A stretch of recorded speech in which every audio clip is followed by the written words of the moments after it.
Welcome back. A new report from the New York Times finds gang violence in Haiti continues despite new leadership and an influx of international security forces.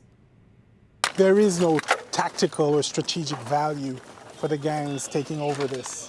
This is really just about, completely discrediting the state.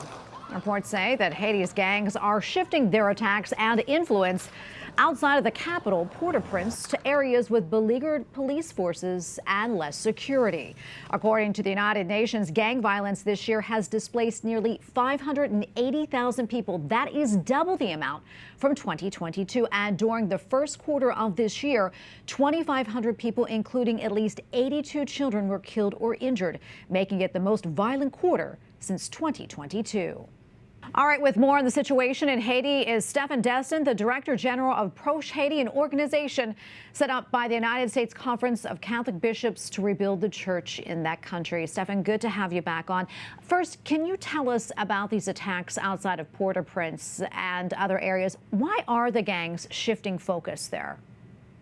One thing I should say is the gangs are shifting focus towards the Route National number 8, which is just an extension of the existing territory that they already occupy. Due to the fact that after the arrival of the Kenyan forces, that they saw that there were not many action or many attribution to tackle them down.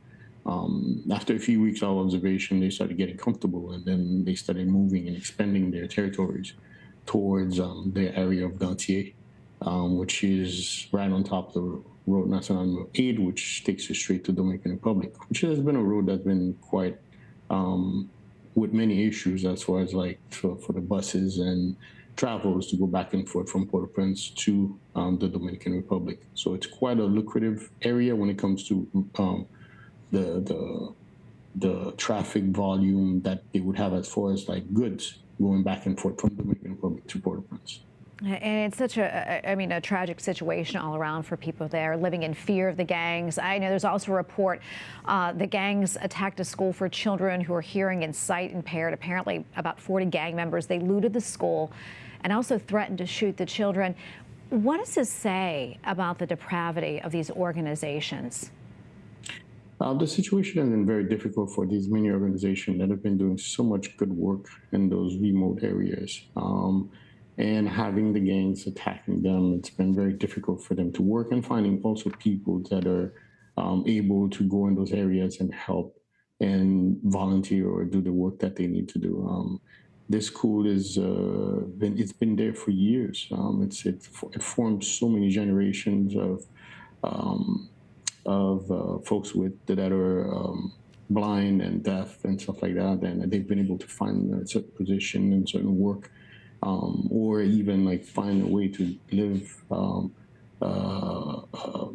with the situation in Haiti, which has not been easy for handicapped folks to live, but they've been able to form them, go to school and just be normal citizens. But that situation has been a dire thing where it shows the no mercy that those gangs definitely show to the folks that are really in need and to the folks that are doing good also. Yeah, and it's scary for everyone, especially the most vulnerable over there. We're almost out of time, about a minute left or so. But tell us about the new prime minister.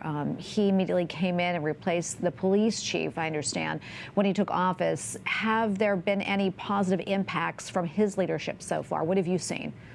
One thing that I can say is that the choice of the new police chief has been puzzling to me, because he's a police chief that has been there before and was replaced by Jovenel Moïse, and coming back with him right now has been very puzzling to me personally.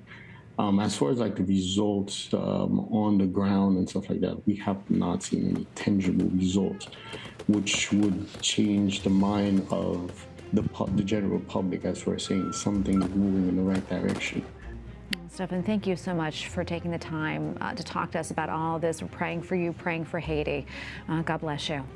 God bless you too. Thank you.